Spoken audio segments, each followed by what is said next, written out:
Buenos días, lectores y seguidores de Poder Geopolítico. El entrevistado de hoy, a quien hemos invitado y cordialmente aceptó esta invitación, es John Marulanda, coronel de la Reserva del Ejército Colombiano. Hablar de John Marulanda es hablar de una variada, nutrida, prolija y extensa trayectoria. Su solo currículum nos daría tal vez para un programa entero. Vamos a hacer algunas pinceladas para dibujar el perfil del entrevistado.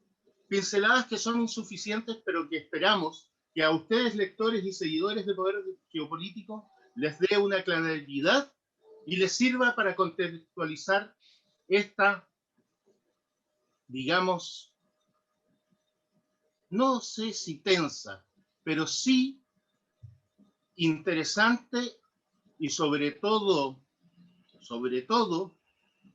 activa entrevista de acuerdo al momento difícil que está viviendo Colombia. John Marulanda, como ya lo señalé, es coronel de ejército, coronel de la Reserva del Ejército Colombiano. Es del arma de caballería y es especialista en inteligencia militar y en operaciones psicológicas. Licenciado en Filosofía e Historia en la Universidad Santo Tomás de Aquino. Abogado de la Universidad de Gran Colombia. Pero además, John Marulanda tiene una activa trayectoria gremial. Tiene un desempeño intenso, como ya les dije, por lo que está viviendo Colombia en estos días. Él es el presidente de la Asociación Colombiana de Oficiales en Retiro, ACORE. Ese es John Marulanda y ha aceptado estar con nosotros para conversar sobre Colombia, su coyuntura política y su posicionamiento geopolítico. Coronel Marulanda, muchas gracias por estar con nosotros.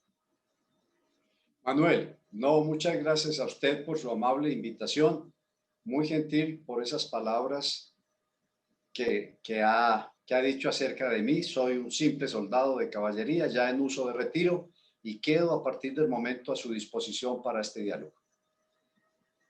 Muchas gracias. Como ya en otras entrevistas le han dicho, vamos directo a la materia. Diversos países, coronel, han sufrido desde el 2019 fenómenos denominados estallidos sociales. Francia, el Líbano, recientemente Cuba, Santiago de Chile y varias ciudades de la geografía chilena han experimentado este fenómeno. Y en Colombia, sin duda, ha llamado la atención por su masividad y por su intensidad este fenómeno. La pregunta es, en grado, en proporción, ¿estamos hablando más bien de una revuelta civil espontánea y popular? ¿En qué grado, en qué proporción? Y lo mismo, ¿o estamos en qué grado y en qué proporción frente a una operación digitada, deliberada y en el contexto de una guerra híbrida? Bueno, Manuel, tuve la oportunidad de vivir en carne propia el estallido al cual usted hace mención inicialmente a finales del 19 en el Ecuador. Posteriormente pasé rápidamente por Santiago, que ya estaba incendiado, y regresé a Colombia, en donde vimos exactamente la misma metodología. En los tres países puedo dar fe que la táctica y las técnicas que se utilizaron fueron más que idénticas, más que similares, fueron idénticas. Posteriormente Chile siguió adelante, Ecuador logró parar un poco eso y en Colombia la pandemia ralentizó esa dinámica que se abrió de nuevo recientemente con un movimiento torpe del gobierno al presentar una propuesta de ley para mejorar, incrementar los impuestos. El aprendizaje que sacamos de analizar todos estos fenómenos en estos países es de que evidentemente, además de algunos factores reales y concretos que pueden llamar a la inconformidad social como resultado especialmente de la pandemia, resultados que estaban previamente advertidos, con una parálisis empresarial y comercial muy grande, aumento del desempleo, secuelas mayores de pobreza y demás. Estos elementos reales y concretos han sido hábilmente manipulados a través especialmente de redes sociales y a través de los viejos agitadores que conocemos de toda la vida, que saben disparar estos fenómenos de turbamulta, y las consecuencias están a la vista.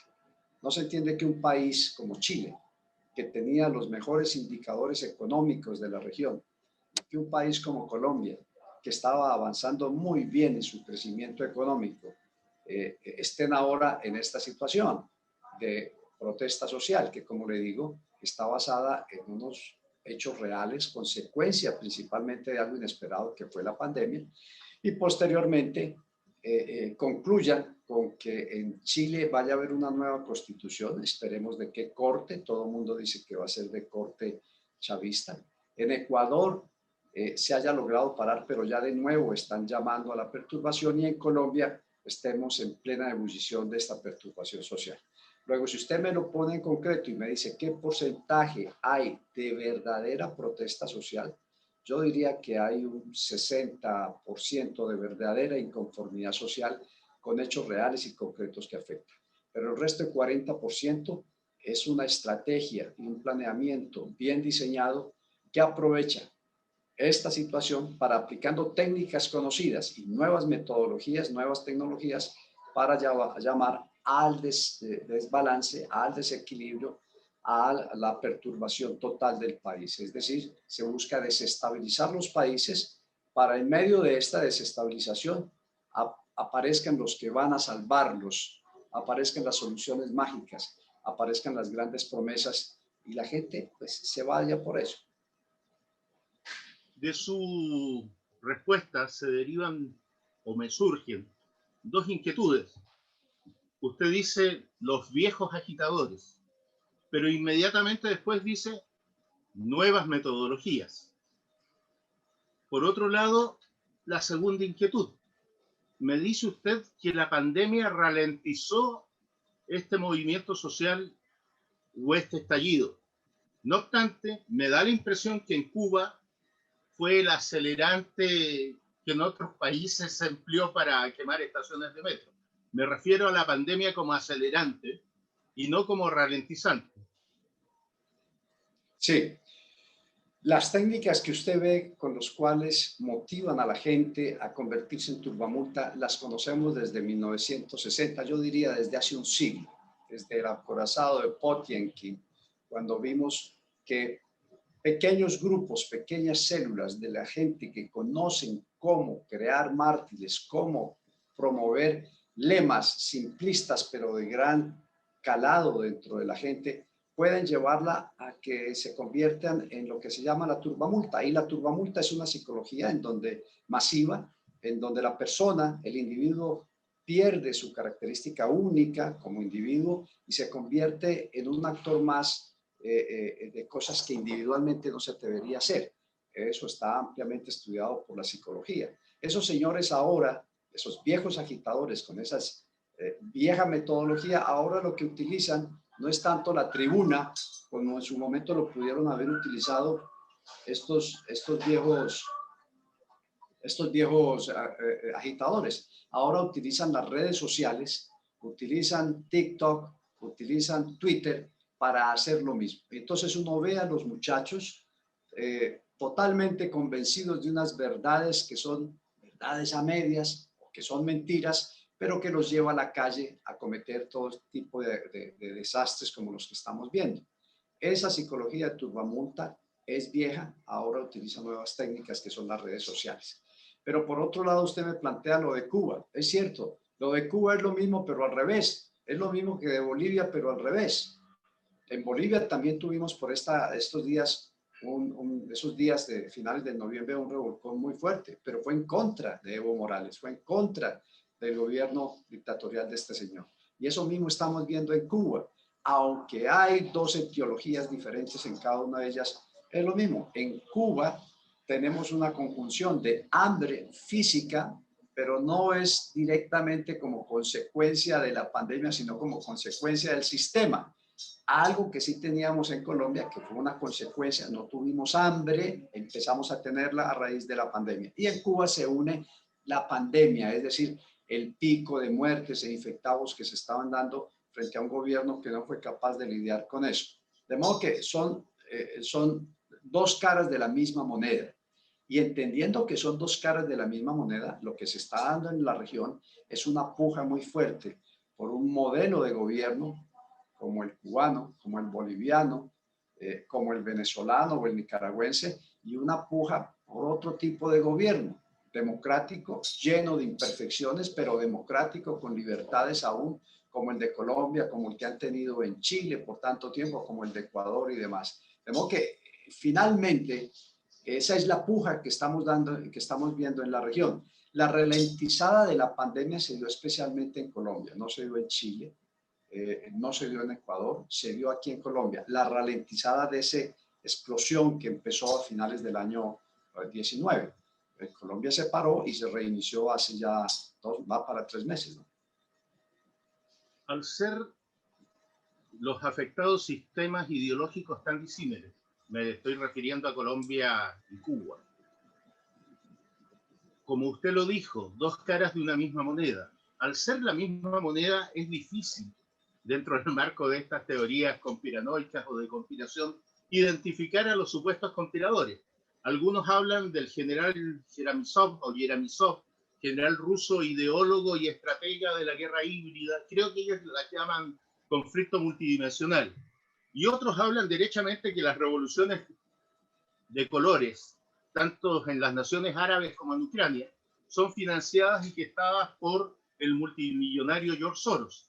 Por lo tanto, nuevamente estamos hablando no solo de sistemas ideológicos disímiles que han sido afectados por el mismo fenómeno, sino que estamos hablando de supuestos autores o instigadores disímiles. ¿Qué puede señalarnos o referirnos acerca de esta afirmación? Lo que estamos viendo bajo el terreno yo diría que tiene dos aspectos. Primero, más que una lucha de ideologías, es una confrontación de gobiernos, por supuesto. ¿Geopolítica, diría usted, coronel? Totalmente, totalmente. América Latina en este momento se ha convertido en una confrontación de 3 niveles. Una confrontación geoestratégica por los intereses que China, Rusia, extracontinentales como esos dos e Irán tienen sobre este continente, que usted sabe que es sumamente rico, tiene gran cantidad de recursos naturales que China necesita. Si hacemos un balance de lo que está haciendo China en la región, uno se asombra de cómo ha venido avanzando en la región, cómo ha comprado tierras, ha comprado minas, bueno, sería largo el inventario. También ve cómo Rusia ha venido poco a poco asentando su pie militar en la región con 3 puntos claves: Cuba, Nicaragua y Venezuela, para obtener recursos, no, para enfrentar y cercar a los Estados Unidos. Entonces hay un interés geoestratégico de las principales potencias del mundo en este momento aquí. Pero también hay un interés geopolítico, y es esa lucha que usted menciona entre dos ideologías que quieren gobernar, unas que ya han gobernado y han demostrado su total fracaso, como lo podemos ver en Venezuela, Nicaragua, en Cuba, como lo vimos en su momento con Rousseff, Dilma Rousseff en Brasil, como lo vimos con la señora Bachelet en Chile, como lo vimos. Pero muchos matices y grados de diferencia. Claro, la señora Bachelet mantuvo una democracia pluralista, representativa y con alternancia en el poder. Sí, y ahora desde las Naciones Unidas guardan muy discreto silencio frente a lo que pasa en Venezuela y en Cuba, ¿no? Entonces eso lo hace uno decir de qué lado estamos. Lo que pasó en Argentina con los Kirchner, lo que pasó en Bolivia, lo que pasó en Ecuador con Correa, son sistemas ideológicos que cuando llegan al gobierno demuestran un fracaso total en solventar los problemas típicos de esta región. Y por el otro lado tenemos unas élites tradicionales que tampoco han logrado colmar con las necesidades de estos pueblos y que también han fracasado. Tanto han fracasado que, mire, que le han cedido el paso a la izquierda, le han cedido el paso a sus opositores ideológicos y a sus alternantes de gobierno, que no han resultado con nada. Entonces, es la mayor evidencia de un fracaso, pasarle al adversario la banda del poder. Totalmente. Entonces, esa es una lucha. Tenemos la geoestratégica, tenemos la geopolítica en la región, y ahí hay que, en la geopolítica, ahí hay que incluir, y en la geoestratégica, a los Estados Unidos, que ha sido un punto referencial de todo esto. Y finalmente tenemos una lucha regional propia de cada uno de los países, en donde hay unas fuerzas políticas y hay unas fuerzas económicas que están encontradas y que están en puja por llegar a gobernar su país. Pero de todo esto yo resalto que evidentemente hay una estrategia regional. El problema se sale del resorte de cada país y se convierte en un problema regional. O sea que a mi modo de ver, lo que más tenemos que analizar y lo más crítico es la lucha geopolítica que se está dando en América Latina en este momento. Y estoy incluyendo ahí a Centroamérica. En ese contexto, yendo ya a lo regional y a las variables geopolíticas, Colombia es uno de los aliados principales de los Estados Unidos en la región hispánica del Pacífico, si es que no es el principal. Además es un socio global de la OTAN, alianza liderada y sustentada por los estadounidenses. En esa perspectiva, en ese entramado de alianza y desde el punto de vista geopolítico, ¿qué grado de autonomía político-estratégica tiene una república hispana como Colombia en ese contexto? Bueno, Manuel, mire, en este momento y de toda esta turbulencia por lo que atravesamos en la región, Colombia es la joya de la corona. Y es la joya de la corona por dos motivos.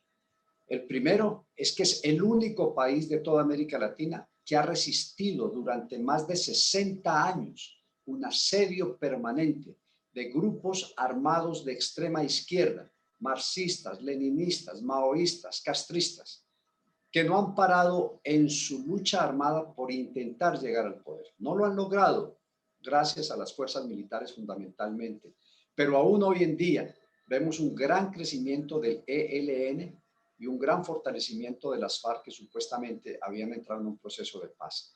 Ningún otro país ha soportado este asedio, dijéramos, exitosamente, con un régimen que aún es democrático, llenos de imperfecciones y problemas que tenemos que arreglar, cierto, pero finalmente democrático. ¿Okay? Y el segundo punto que lo hace en la joya de la corona es el que usted menciona.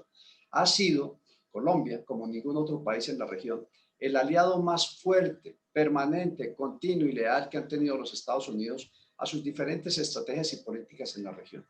Esto hace que Colombia tenga un gran valor en este momento geopolítico, un gran interés, un gran valor para los Estados Unidos y por supuesto se pueda convertir en el punto de quiebre de esta lucha que se está librando en la región entre modelos de gobierno de izquierda fracasados y modelos de gobierno de derecha no tan exitosos, pero entre los dos habrá que hacer un examen de conciencia y ver cuál es el que más nos brinda libertades y garantías para poder tomar una decisión. En breves momentos históricos, Colombia ha caminado desde el Plan Colombia a ser socio global de la OTAN. ¿Cuál es el costo que en un conflicto más bien global, más que regional, podría pagar Colombia por ser partícipe protagónico de este tipo de alianzas y de este tipo de confrontaciones geoestratégicas de nivel planetario? No, Manuel, yo lo veo muy poco. En realidad, la adherencia como socio de Colombia a la OTAN no nos ha significado nada diferente a documentos y papeles. No ha habido ningún cambio fundamental en nuestra táctica para enfrentar los grupos armados irregulares. Se han aumentado las posibilidades de intercambio de información en asuntos de crimen organizado transnacional como el narcotráfico. Pero aquí seguimos teniendo muy buenas relaciones con Rusia, por ejemplo. Aquí seguimos teniendo muy buenas relaciones con China. Es decir, pertenecer a la OTAN es más un título que una realidad. no tenemos ni el armamento ni el equipamiento para adoptar todos los estándares que la OTAN le exige a sus miembros activos. Somos una especie de miembro observador. Los parámetros de la OTAN para un conflicto de tipo híbrido o un conflicto de guerra regular no se cumplen en Colombia, porque no tenemos ni la gente, ni el equipamiento, ni la tecnología para estar a la par de OTAN. Las reglas y los parámetros de derechos humanos, de reglas de enganche, eso lo venimos cumpliendo desde hace rato, sin necesidad de estar en la OTAN. Pero bueno, eso lo que nos ha traído es un gran ataque verbal de los gobiernos de Venezuela, que claro, está muy apoyada por Rusia y por supuesto nos dice que ya estamos con Estados Unidos, que somos vendidos al imperio. Sí, eso ahí no hay nada nuevo. De todos los enemigos de la OTAN, que son los enemigos, son los amigos de Rusia, ¿no? Y que atacan a Colombia por haberse adscrito a eso de la OTAN. Pero créame que sobre el terreno, ya en la realidad, no se ha notado una gran diferencia operacional de nuestras fuerzas militares frente a las amenazas internas y externas que tenemos por habernos adherido a la OTAN. Por eso le digo que es más el título que el contenido de esta adherencia. Potencialmente, hipotéticamente, me da la impresión que el protocolo con la OTAN también permite o viabiliza que tropas colombianas participen de manera directa en operaciones regulares en algunas latitudes, ¿no? Por ejemplo, y es hipotético, algún país del Medio Oriente, del Asia Central o el espacio pan-eslavo o postsoviético. Solamente digo que eso hipotéticamente podría ser viable con este protocolo, o es mi, entre comillas, inquietud es exagerada. ¿Quién responde a eso, coronel? No, Manuel, no es exagerada. Mire, pero déjeme aclararle esto. Desde mucho antes de pertenecer a la OTAN, Colombia ha pertenecido a los cascos azules de las Naciones Unidas. Colombia desde el año 48 fue el único país de América Latina que atendió el llamado de la ONU y fue a pelear a Corea contra los chinos. Fue el único. Eso cimentó la amistad técnica, militar y política, claro, entre Colombia y Estados Unidos desde el año 48. Hemos tenido desde los años 70 tropas en el Sinaí, pero bajo la tutela de las Naciones Unidas, no de la OTAN. Recientemente, barcos de nuestra Armada Nacional han participado en ejercicios conjuntos en Yemen, en el Cuerno del África, bajo la tutoría de las Naciones Unidas para el control de la piratería, no de la OTAN. Y nosotros tenemos militares retirados que se desempeñan como contratistas dentro del marco legal y legítimo de las Naciones Unidas en países del Oriente Medio y del África, sin ningún problema. Eso es perfectamente válido. Además, esos son contratos privados de gobiernos de esas regiones con militares retirados colombianos y muchos chilenos también. Yo los conocí, los vi por allá, porque son muy bien aprestigiados. De modo que hasta el momento la OTAN no nos ha pedido que nos involucremos en ningún conflicto. Hemos enviado tropas a diferentes partes, pero a requerimiento de las Naciones Unidas, policías. El resto han sido pilotos, hombres de superficie que han sido entrenados aquí y están bajo contrato de gobiernos o de empresas multinacionales prestando sus servicios. De la OTAN hasta el momento, solo buenas palabras, intercambio de escudos, notas de reconocimiento, visitas allá, visitas aquí, pero no ha habido nada concreto sobre el terreno con la OTAN. De esa respuesta, usted señaló que el grado de preparación para un conflicto regular de escala global, o más bien dicho, de lo que algunos estrategas o ideólogos, disculpe el término más político que técnico, de esta guerra de alta intensidad, usted señaló que Colombia, en apariencia, no está lo suficientemente preparada para enfrentar esos desafíos regulares. Y hacia ahí ya iba esta parte de la entrevista realmente. Colombia tiene una vasta experiencia en lucha de contrainsurgencia.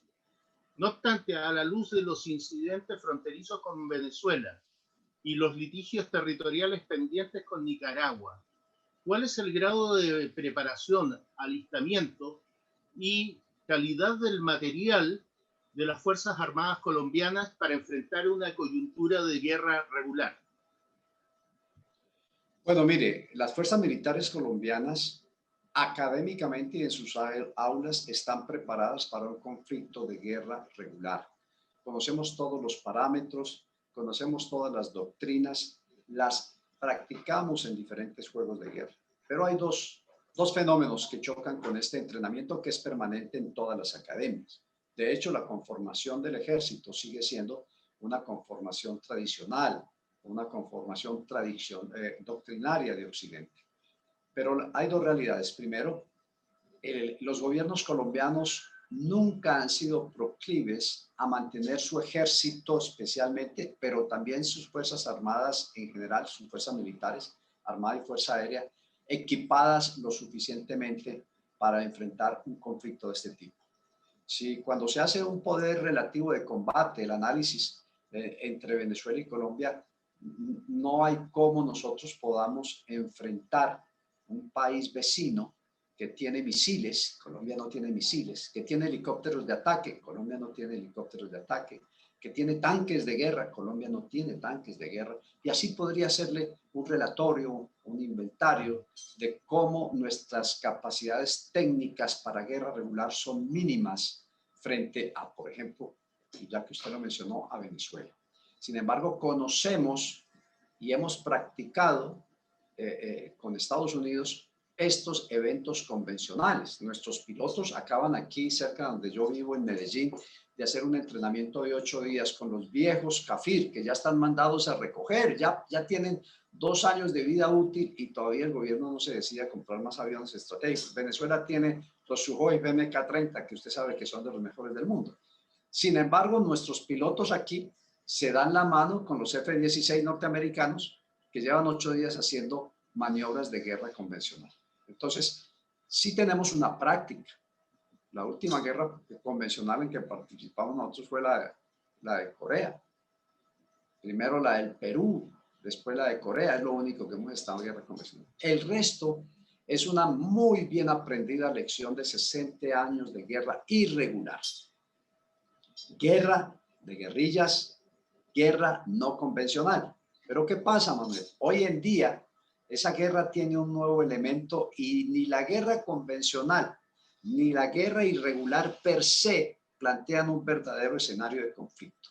Hay una combinación de ellas a lo cual se agrega la poderosa influencia de las redes sociales, de la cibernética, que son los elementos constitutivos de lo que se llama la guerra híbrida.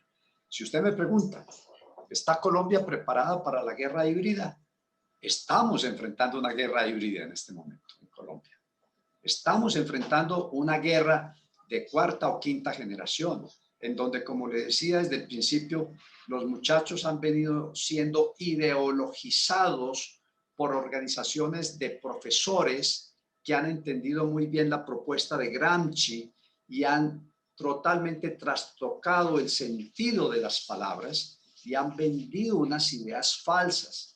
Fuera de eso, las redes sociales están manejando totalmente, no la razón, sino el sentimiento de nuestros muchachos. Fuera de eso, tenemos un acoso de diferentes fuentes internacionales que ayudan a que esta guerra vaya más allá de la simple confrontación en la calle y realmente puede, no necesariamente lo va a hacer, pero puede tocar las estructuras del Estado tal como lo conocemos hoy en día.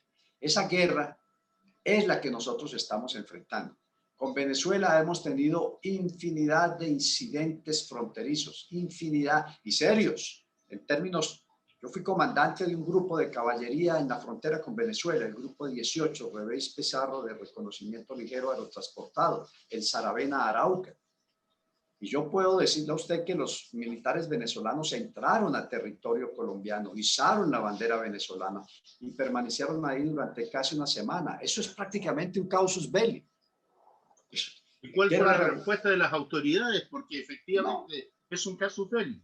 No, no fue, se manejó diplomáticamente y a los 8 días los venezolanos se fueron. No hubo necesidad de entrar en guerra con Venezuela, se restableció la frontera y esa ha sido la actitud de Colombia. En ese grupo, con mucha frecuencia, veíamos helicópteros y aviones venezolanos sobrevolando el espacio aéreo colombiano. Se elevaba la queja, venía una comisión, hablaba con los venezolanos. Ahora que está un gobierno tan radical como el venezolano, se activa la hipótesis del TONE, Teatro de Operaciones Nordeste, y se temía que Venezuela lance una columna de tanques desde Paraguaypoa rumbo Paraguachón en el eje de avance Roacha y se lleve parte de la Guajira. Y Colombia no tiene con qué pararlos. Pero el análisis al otro lado es, ¿y está Venezuela en capacidad de hacer eso? ¿Capacidad moral de sus hombres, de su ejército? Eso está muy en duda con todo lo que está pasando al interior de la empresa. Capacidad económica de combustible para sostener eso y capacidad técnica de combate. El ejército ecuatoriano, venezolano no tiene esa experiencia. Fíjese lo que pasó en el Apure. Mandaron las Fuerzas Armadas Bolivarianas por primera vez en América Latina con aviones de combate chinos bombardeando, por primera vez, a pelear contra un grupo de guerrilleros de las FARC y salieron con el rabo entre las piernas. Tienen todavía desaparecidos 2 hombres. Les secuestraron 7 hombres, entre ellos un coronel.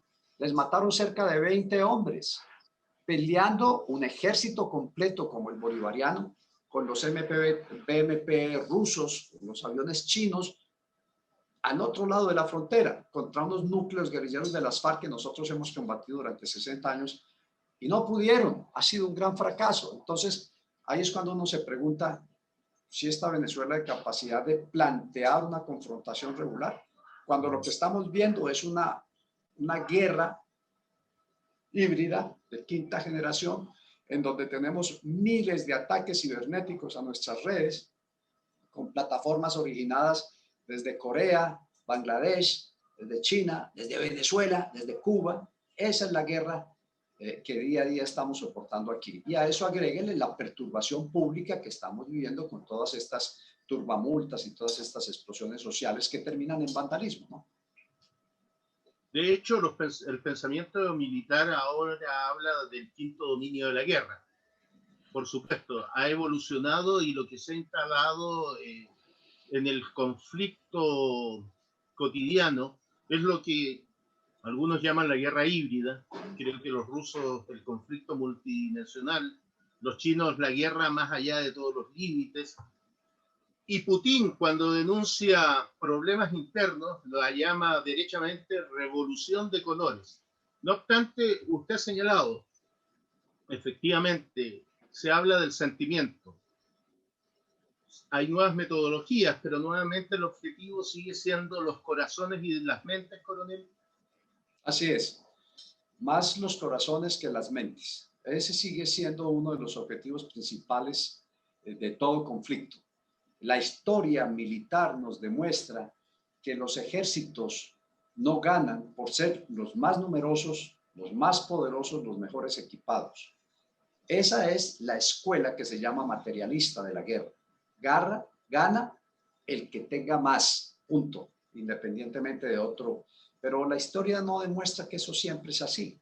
Muchas veces ejércitos más pequeños frente a grandes potencias han salido victoriosos. Y esa es la escuela espiritualista de la guerra, donde dice, no gana el que tenga más, sino el que crea más. Y ese es el corazón y la mente. El que esté más convencido gana. Y citan el caso de la guerra de independencia en Colombia, citan el caso de la guerra del Vietnam, citan el caso inclusive de la larga marcha de Mao, con todas las condiciones adversas, y él logró, por el convencimiento que tenía en su gente, su liderazgo, derrotar a Chiang Kai-shek, que estaba mucho mejor apertrechado. Y así hay muchos ejemplos en la historia. Lo que estamos viviendo hoy en día, y usted sabe que la guerra es la mejor representación del nivel de civilización en cualquier época de la historia. Y la guerra cambia como cambia la civilización, básicamente gracias a la tecnología. La tecnología nos hace cambiar mucho. Las tecnologías que hoy tenemos en el mundo le han dado un giro a la guerra.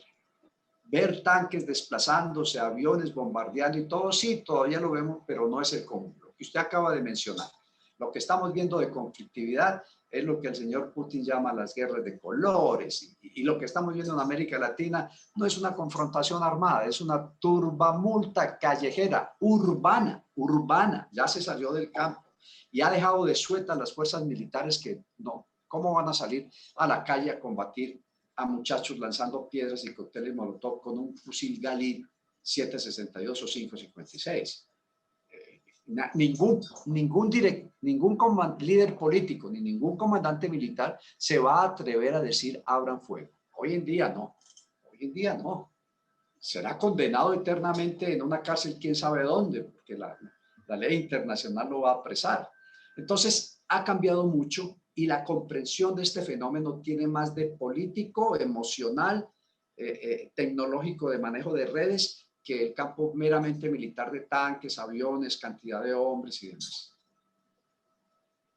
El arte supremo de la guerra, vencer sin combatir, dijo Sun Tzu.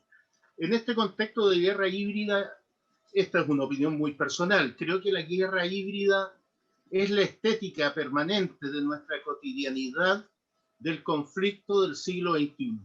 Pero esa estética es la superficie de un proceso que aparentemente, Graham Allison habla de la trampa de Tucídides en su libro Destino a la Guerra y muchos más, que aparentemente este proceso que indico nos conduce a una segunda guerra fría o a una guerra fría 2.0 entre potencias, con el riesgo de que en algún escenario geográfico determinado, entiéndase por ejemplo el estrecho de Taiwán o estrecho de Formosa, como decían en mi clase de geografía cuando yo era joven o niño, escale a un conflicto de gran intensidad y deje de ser solamente un conflicto multidimensional o no convencional. Dicho eso, en este contexto de Segunda Guerra Fría o de Guerra Fría 2.0, Colombia debe alinearse. ¿Cuál debe ser, a su juicio, la actitud geoestratégica de Colombia frente a la República Popular China?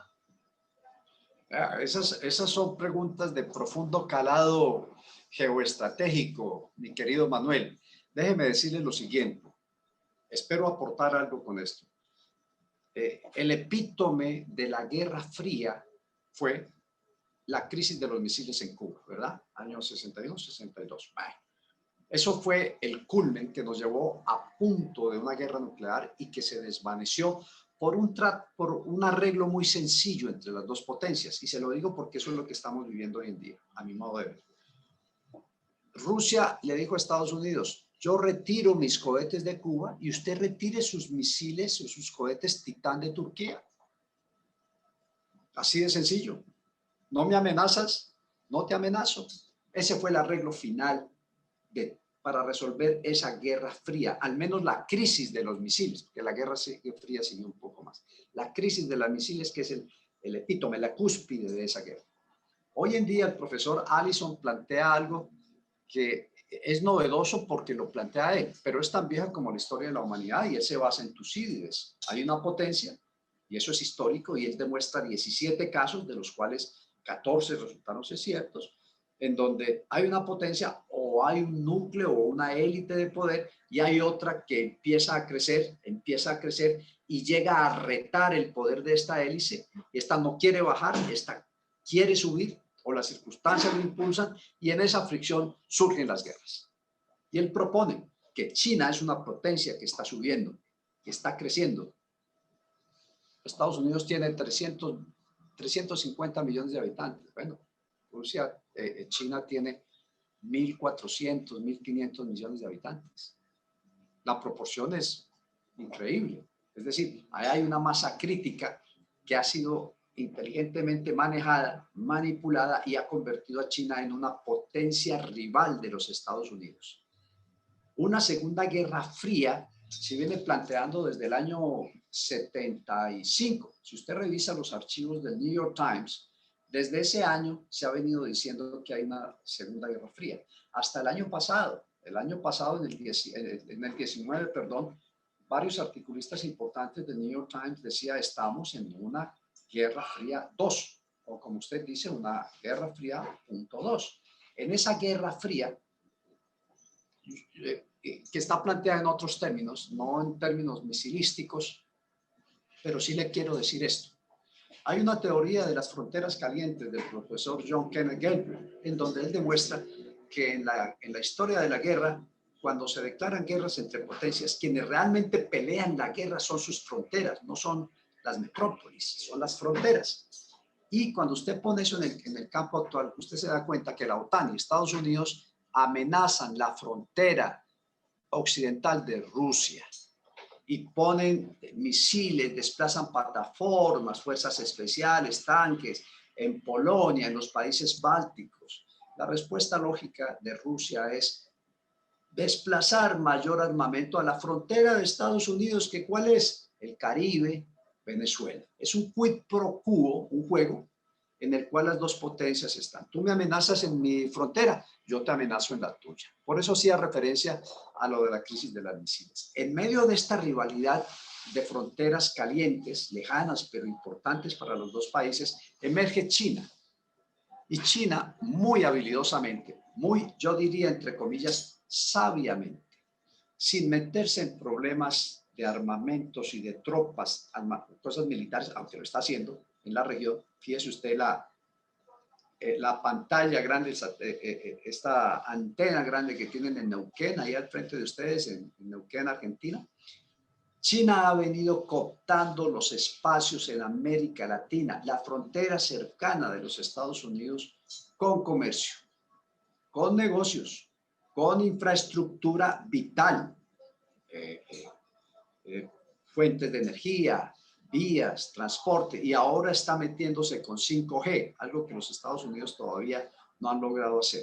Entonces, sí hay una guerra con este nuevo elemento de la tecnología china, la nueva influencia china en la región, que también tiene ya sus visos militares, ya le da a Venezuela aviones de combate polivalentes, les da lanchas de desembarco, les da satélites, 3 satélites, etcétera, etcétera, en Venezuela, en la frontera norteamericana, y Estados Unidos, como nos ha tratado siempre, y se lo digo un ciudadano del país que más amigo y obsecuente ha sido con los Estados Unidos, nos ha tratado como el patio trasero. Entonces, ha descuidado eso, y mientras Rusia plantea su pie militar en un respetémonos, China avanza en un me estoy apoderando de tu terreno, como se apoderó del África, ¿no? China se apoderó del África y sacó de allá prácticamente a los Estados Unidos, y ahora está avanzando aquí. Eso es un marco general, eso no quiere decir que sea así de fácil. China tiene serios problemas poblacionales, financieros, de alimentación y demás. Rusia tiene problemas financieros muy serios, etcétera, etcétera. Pero en ese esbozo de eventual Guerra Fría .2, para mí, Colombia debe estar alineada con los Estados Unidos porque es nuestra potencia natural, geoestratégica, geopolítica, ha sido nuestro gran auxiliador.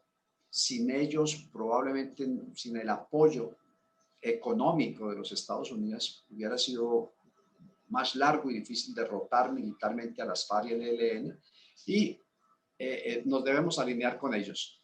Hay un elemento, Manuel, que se incorpora a todo este panorama y que no lo hemos tratado, y es el narcotráfico, el crimen organizado transnacional, que forma parte de estas nuevas guerras. Como lo dice la profesora Mary Kaldor en su libro Viejas Guerras, Nuevas Guerras, en donde dice las nuevas guerras son unas guerras que, como en el pasado, tienen unos elementos comunes, pero que tienen elementos nuevos: señores de la guerra, crimen organizado transnacional, corrupción, ejércitos privados. Eso no existía en el pasado como se ve ahora.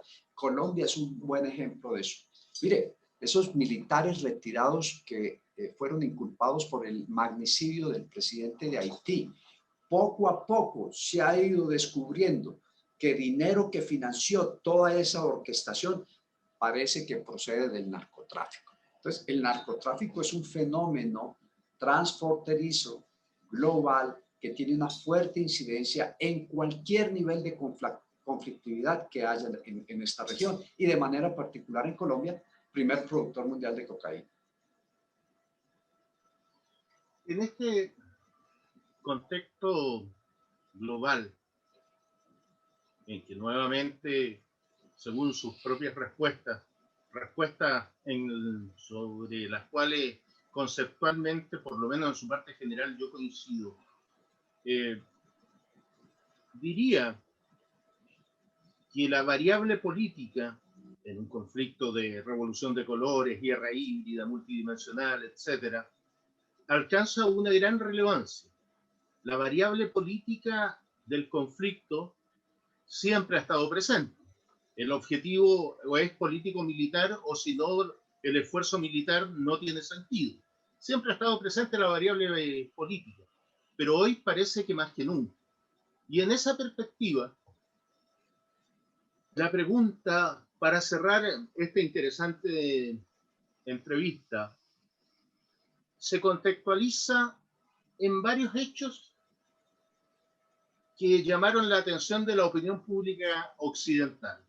Militares franceses, primero en activo y luego en retiro, se pronunciaron a través de una asociación gremial con posterioridad de oficiales en retiro acerca de políticas internas y contingentes de la República Francesa. Advirtieron sobre el peligro islamista, sobre la costumbre y la cultura francesa, el peligro que podía indicar esa desazón o esa falta de estrategia para enfrentar nuevos fenómenos culturales dentro de la República Francesa. Pronunciamiento de militares primero en activo, la ministra de Defensa anunció sanciones, y con posterioridad a ello, refuerzo de los oficiales en retiro. España, Ceuta y Melilla. Curiosamente, Estados Unidos apoyando a un país que no es de la OTAN y olvidando y omitiendo a su socio español. En Ceuta y en Melilla se provoca un gran desafío geoestratégico para España. Militares en retiro u otra asociación gremial comienzan a manifestar su desazón y su inquietud frente a la ralentización, si no parálisis del gobierno civil frente al tema fronterizo con Marruecos y frente a su poco protagonismo o su falta de capacidad de convocatoria para poder concitar en una crisis limítrofe una ayuda, a lo menos moral o comunicacional, de parte de la OTAN. La toma del Congreso estadounidense, del Capitolio, en enero reciente, hizo que los medios de comunicación globales presionaran de tal forma hasta que el jefe del Estado Mayor Conjunto de las Fuerzas Armadas estadounidenses se vio obligado a tener un pronunciamiento político y público en torno a la Constitución estadounidense. Pregunta, después de esta intensa introducción, la relación de los militares y la política en el siglo XXI, ¿cómo usted la vislumbra? A ver, Manuel, esta es una pregunta que yo respondo con toda tranquilidad desde el punto de vista de mi país, de Colombia. Conozco otros entornos políticos y militares de la región, pero no creo que sea lo más correcto para mí pronunciarme al respecto. Como presidente de la agremiación de militares retirados más importantes de Colombia, ACORE es una organización de 60 años de edad, con un promedio en estos 60 años de 3.000 socios, todos oficiales de las fuerzas militares, con 15 seccionales en todo el país, más una internacional en los Estados Unidos, y que es la asociación más emblemática de los retirados en el país, ha sido muy clara en su posición de criticar, cuando haya que criticar al gobierno y a la clase política por posiciones que pongan en riesgo la seguridad y la defensa nacionales. Eso porque somos militares retirados. Hemos recobrado todos nuestros derechos civiles. Yo mismo he sido candidato al Senado de la República y no me da pena ni miedo criticar decisiones del gobierno que consideramos inoportunas, inconvenientes o que no ayudan a la seguridad del país. Lo hacemos con sentido patriótico, no político. Pero eso no se puede pasar a nuestros hombres en servicio activo bajo banderas en donde la principal consigna es la subordinación al poder civil, cualquiera que éste sea.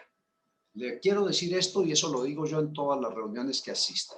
Si el pueblo colombiano en las urnas elige como presidente a ese narcoterrorista llamado alias Timochenko de las FARC, que ahora por ese nefando acuerdo que criticamos mucho desde el retiro, criticamos mucho ese nefando acuerdo de La Habana.